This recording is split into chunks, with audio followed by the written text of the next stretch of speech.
For much of the 20th century, governments didn't rely on asset prices to maintain economic stability. Growth came from relatively straightforward sources: expanding populations, rising productivity, industrial investment, and broad wage gains. When economies slowed, the response focused on restoring production and employment rather than supporting asset values. Stability followed growth, not the other way around. This relationship began to change in the 1970s. Across advanced economies, productivity growth slowed sharply after decades of post-war expansion. In the United States, average annual productivity growth fell from around 2.8% between 1948 and 1973 to roughly 1.3% between 1974 and 1995. Similar slowdowns appeared in Western Europe and Japan. At the same time, inflation surged, energy prices spiked, and fiscal pressures increased. Governments faced a new problem: how to manage economies that were no longer delivering easy growth. By the 1980s, policy priorities shifted. Inflation control replaced full employment as the central goal of macroeconomic management. Independent central banks, interest rate targeting, and financial liberalization became dominant tools. These changes successfully stabilized prices, but they also altered the growth model. Wage growth slowed, labor's share of income declined. Productivity improvements became harder to achieve. Growth became more fragile and uneven. As traditional engines weakened, governments increasingly turned toward financial conditions to support stability. Asset markets, especially housing and equities, responded quickly to lower interest rates and easier credit. Rising asset prices created a sense of prosperity even when wage growth lagged. Consumption remained strong, balance sheets looked healthy, the economy appeared stable. Crucially, this shift was not framed as dependence at the time. Asset appreciation was seen as a side effect of sound policy, not a pillar of it. But incentives quietly changed. When asset prices fell, economic confidence weakened rapidly. When they rose, growth looked secure. Over time, policymakers learned that stabilizing asset markets could stabilize the economy itself, at least in the short term. This marked the beginning of a new relationship between governments and asset prices. Growth was no longer something that reliably emerged from productivity and income. It became something that could be managed through valuation. Stability became the primary objective, and asset prices became the mechanism through which that stability was delivered.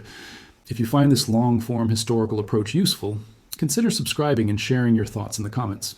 Because once governments discovered that asset prices could stabilize the economy, the next question became inevitable: what happens when stability becomes more important than growth itself? Once governments realized that asset prices could stabilize economic conditions, the relationship between policy and markets began to change fundamentally. What had once been an indirect effect of growth slowly turned into a deliberate transmission mechanism. Asset prices were no longer just indicators of economic health. They became instruments through which stability could be maintained. This shift accelerated after the 1980s as financial markets expanded and capital flows became more responsive to policy signals. Lower interest rates, deregulated financial systems, and globalized capital markets made asset prices particularly sensitive to government action. Central banks discovered that small changes in policy could have outsized effects on housing markets, equity valuations, and credit conditions. These effects filtered quickly into consumption and confidence, even when wages and productivity were stagnant. By the 1990s, this approach had become embedded in policy thinking. Market stability was increasingly treated as economic stability. When asset prices rose, households felt wealthier and spent more. When prices fell, confidence collapsed. Governments and central banks learned that intervening early to support markets could prevent broader downturns. This logic was reinforced repeatedly, from the 1987 stock market crash to the 1998 long-term capital management crisis, where swift intervention restored calm without addressing underlying structural weaknesses. The 2001 dot-com crash further solidified this pattern. After equity markets collapsed, aggressive rate cuts helped stabilize asset prices and reignite growth. Housing markets responded especially strongly. Mortgage credit expanded, prices rose, and consumption recovered. Rather than confronting the deeper causes of slow productivity growth, policymakers relied on asset-driven recovery. It worked in the short term. What changed during this period was not just policy tools, but policy incentives. Governments became increasingly sensitive to asset market reactions. Economic success was judged by market responses as much as by employment or wages. Asset volatility was treated as a threat to stability, even when it reflected necessary adjustment. Importantly, this dependence was not formally acknowledged. Official mandates still emphasized inflation and employment, but in practice, policy responses were asymmetric. Downside risks to asset prices triggered swift action. Upside risks were largely ignored. Over time, this taught markets what to expect. Asset prices became conditioned on policy support, and governments became conditioned on asset market approval. This transformation laid the groundwork for a system in which stability could be maintained without growth, as long as asset values held. But it also meant that growth itself became less urgent. Structural reforms were postponed, productivity challenges were deferred, asset prices carried the burden. If this explanation helps connect policy behavior to market outcomes, consider subscribing and joining the discussion below. Because once asset prices become a policy tool, the next consequence is unavoidable. Markets begin to shape policy just as much as policy shapes markets. Once asset prices become an informal policy tool, the relationship between governments and markets stops being one-directional. Policy no longer just influences markets. Markets begin to shape policy decisions themselves. This is a subtle but powerful shift, and it explains why governments increasingly appear constrained by financial conditions rather than in control of them. This dynamic became more visible in the late 1990s and early 2000s. As financial markets grew larger and more integrated into the real economy, their reactions carried immediate political and economic consequences. A sharp fall in equity or housing prices could reduce household wealth, weaken consumption, and threaten employment. Governments learned that market turbulence quickly translated into economic and electoral risk. Over time, this created a feedback loop. Policymakers anticipated market reactions and adjusted decisions accordingly. Rate hikes were softened or delayed if markets reacted negatively. Fiscal reforms were framed to reassure investors rather than restructure growth. Even when asset valuations appeared stretched, the fear of destabilization often outweighed the desire to correct imbalances. The 2008 financial crisis made this relationship explicit. When asset markets collapsed, governments and central banks intervened on an unprecedented scale. Trillions of dollars were deployed to stabilize banks, credit markets, and asset prices. These actions prevented systemic collapse, but they also set a new precedent. Market stability was now a public responsibility. After 2008, this expectation hardened. Markets began to price in policy support during downturns. Risk-taking increased, not because fundamentals improved, but because downside risk was perceived to be limited. Governments, in turn, became more cautious. Any attempt to withdraw support risked triggering volatility that could undermine recovery. Policy autonomy narrowed. This shift affected democratic accountability as well. Decisions increasingly prioritized financial stability over long-term reform. Structural changes that might unsettle markets were postponed. Growth strategies became defensive rather than transformative. Governments managed expectations instead of resetting incentives. The result is a system where markets influence not just economic outcomes, but policy choices themselves. Asset prices become signals of approval or disapproval. When prices rise, policies are validated. When prices fall, policies are questioned. This reinforces dependence and discourages change. If this analysis helps clarify why governments appear reactive rather than proactive, consider subscribing and sharing your thoughts in the comments. Because once markets shape policy, the next question becomes unavoidable. How does this dependence affect inequality, risk, and long-term growth? Once markets begin shaping policy, the effects extend far beyond financial stability. Risk and inequality are quietly reallocated across society, not by accident, but by design. Asset-dependent systems protect certain balance sheets while exposing others, and over time, this reshapes who bears economic risk and who is insulated from it. The most immediate effect is asymmetry. Asset holders benefit from rising prices and policy support during downturns, while non-asset holders face higher costs and greater insecurity. When governments intervene to stabilize markets, they prevent collapses in housing and equities, but they do not restore wage growth or affordability at the same pace. This became especially visible after 2008, when asset prices recovered far faster than incomes. In the United States, equity markets regained pre-crisis levels by 2013, while median household income did not fully recover until several years later. Housing amplified this divide. Low interest rates pushed home prices higher, benefiting owners and investors, while raising entry barriers for younger and lower-income households. By the late 2010s, home ownership rates among younger cohorts declined across many advanced economies, even as aggregate housing wealth increased. Wealth inequality widened, not because people worked less, but because access to appreciating assets became the defining factor. Risk shifted as well. Households were encouraged to take on more leverage to participate in asset appreciation, while governments and central banks absorbed systemic risk. Losses were socialized during crises, while gains remained private during expansions. This arrangement stabilized the system in the short term, but it embedded moral hazard and discouraged reform. Importantly, this risk reallocation affected behavior. Those without assets became more cautious, delaying life decisions and avoiding risk. Those with assets focused on protection rather than expansion.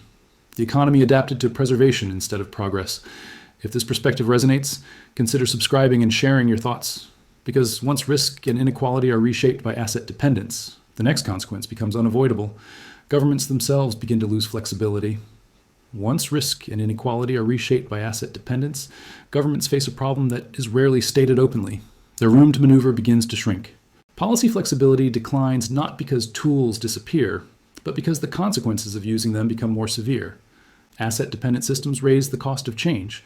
This loss of flexibility is most visible in monetary policy.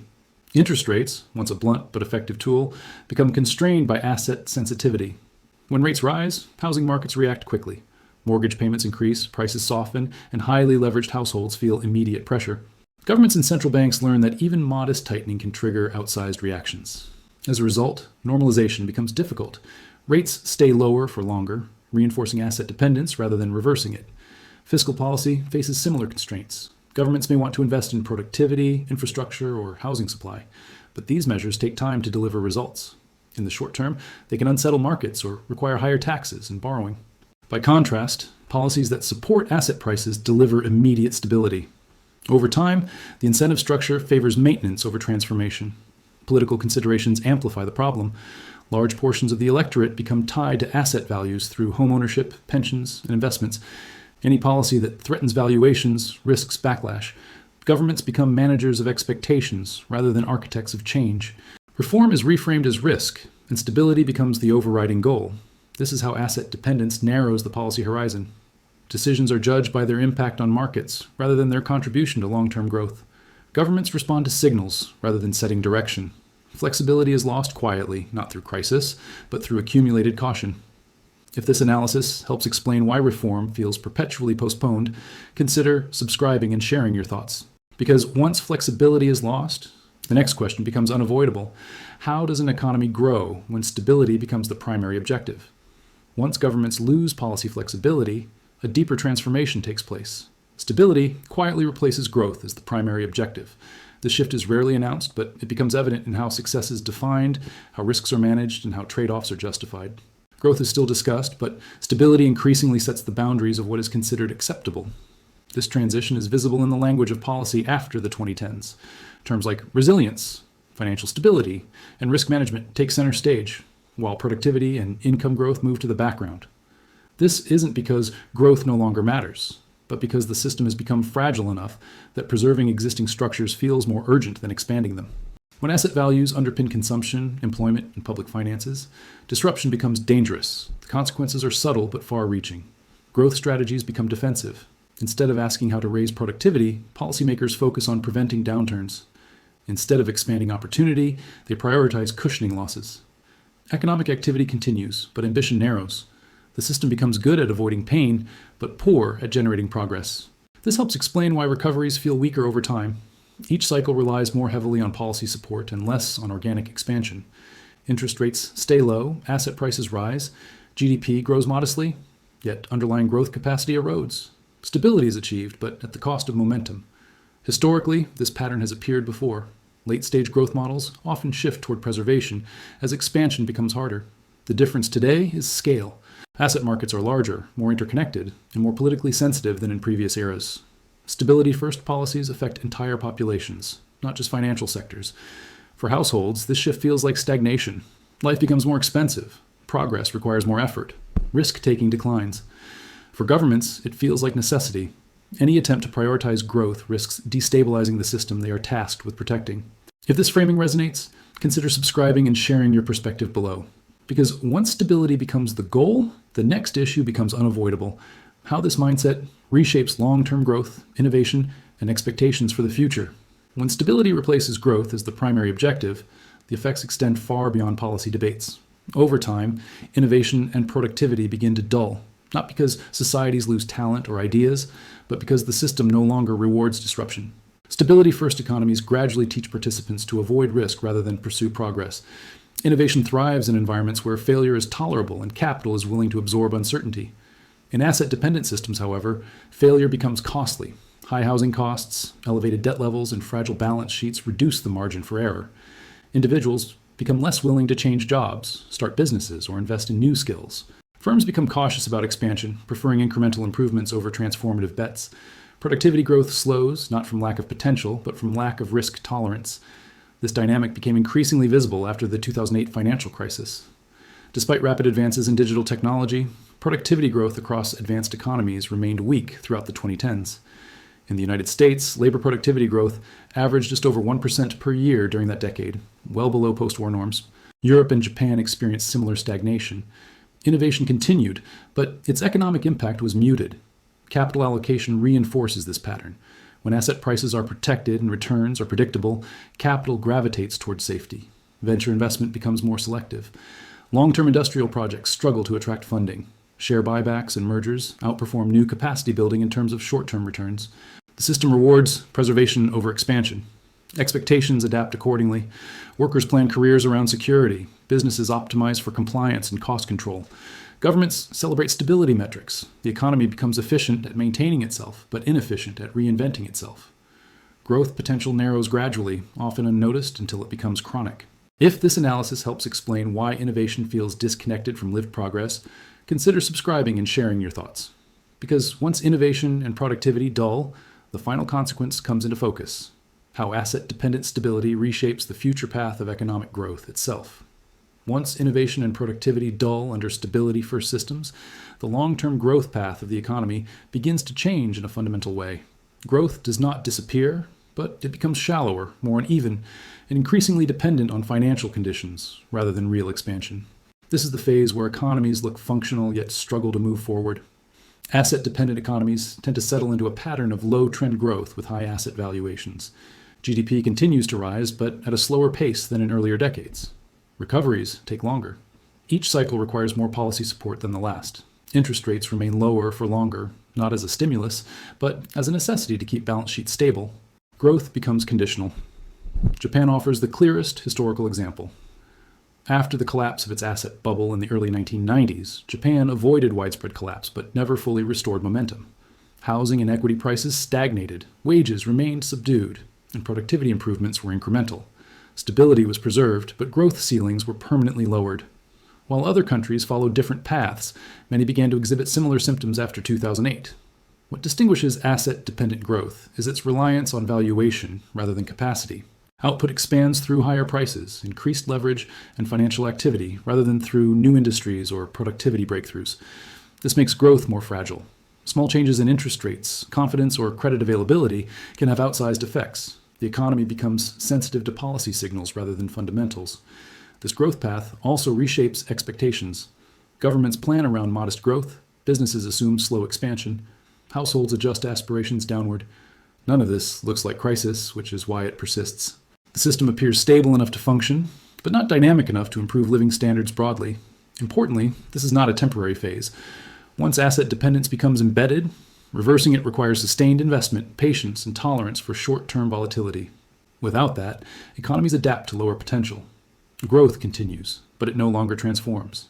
If this long-term perspective adds clarity, consider subscribing and sharing your view in the comments. Because once growth becomes conditional on asset stability, the final question becomes unavoidable. Can governments ever restore growth without breaking the system they now depend on? Once growth becomes conditional on asset stability, the challenge is no longer purely economic. It becomes political. Even when governments recognize that asset dependence is limiting long-term progress, restoring growth through structural change becomes increasingly difficult to sell, implement, and sustain.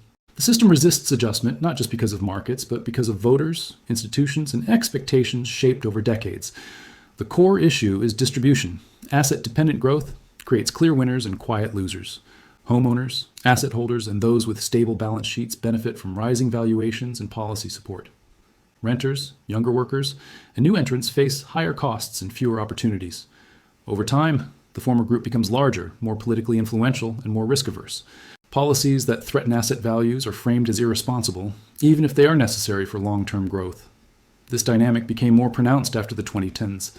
In many advanced economies, a majority of middle-aged voters owned property or held financial assets tied to market performance. For these groups, stability was not abstract. It was personal. Housing prices affected retirement security. Market volatility affected pensions.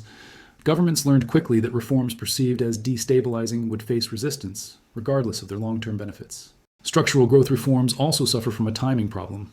Policies that improve productivity, such as housing supply reform, education investment, competition policy, or infrastructure, take years to deliver visible results. The costs, however, are immediate. Construction disrupts communities. Competition threatens incumbents. Fiscal investment raises deficits before it raises output. In asset-dependent systems, patience is in short supply because stability feels fragile. Political incentives reinforce this caution. Election cycles are short. Market reactions are immediate. Growth benefits are delayed. As a result, governments gravitate toward policies that protect the present rather than reshape the future. Asset support becomes easier to justify than reform, even when everyone understands the trade-off. This is how asset dependence becomes self-sustaining. Voters demand stability. Markets reward predictability. Governments manage risk instead of ambition. Over time, the idea of restoring robust growth begins to feel unrealistic, even dangerous. The economy adapts to lower expectations, and politics follows. What's striking is that this resistance doesn't require crisis. It emerges precisely because the system still functions. Employment remains steady. GDP grows modestly. There is no obvious breaking point that forces change. The cost is paid slowly, through lost potential rather than visible failure. If this explanation helps clarify why growth reform feels politically impossible, consider subscribing and sharing your perspective in the comments. Because once restoring growth becomes politically difficult, the final issue comes into focus. What does this mean for the future of economic progress itself? When restoring growth becomes politically difficult, the implications extend far beyond the next election cycle or policy debate. At this stage, the economy enters a new long-term equilibrium, one where progress is no longer defined by rising productivity or expanding opportunity, but by the ability to avoid disruption. This shift quietly reshapes what societies expect from economic systems, and from the future itself. In asset-dependent economies, progress becomes conditional. Improvements are allowed as long as they do not threaten asset values or financial stability. Policies are judged less by whether they raise long-term capacity and more by whether they preserve confidence in the present. This narrows the scope of ambition. Growth targets are lowered. Reform agendas become incremental. Economic success is reframed as resilience rather than advancement. Over time, this changes behavior across society. Businesses plan for modest expansion instead of transformation. Workers focus on security instead of mobility. Governments prioritize crisis prevention over opportunity creation. None of these choices are irrational in isolation. They are logical responses to a system where the cost of disruption is high and the benefits of change are uncertain. Collectively, however, they lock the economy into a slower, more fragile path. The danger of this equilibrium is not collapse, it is permanence. Asset-dependent systems can persist for decades without dramatic failure. GDP continues to grow, markets remain active, institutions function, but the economy's capacity to improve living standards broadly erodes. Inequality becomes entrenched. Innovation underdelivers. Younger generations adjust expectations downward. Progress becomes something people hear about rather than experience. History suggests that breaking out of this pattern rarely happens by design. More often, change is forced by external pressure. Demographic shifts, technological disruption, geopolitical realignment, or crisis. When adjustment finally comes, it is usually more painful than it would have been earlier. The longer growth is postponed in favor of stability, the higher the eventual cost of transition. Understanding this helps reframe the central question. The issue is not whether governments are capable of restoring growth. It is whether societies are willing to tolerate the short-term uncertainty required to do so. Asset dependence narrows that tolerance. Stability feels safer than change, even when change is necessary. To see how this dependence developed in the first place, and how a single asset became central to economic stability, watch our previous video.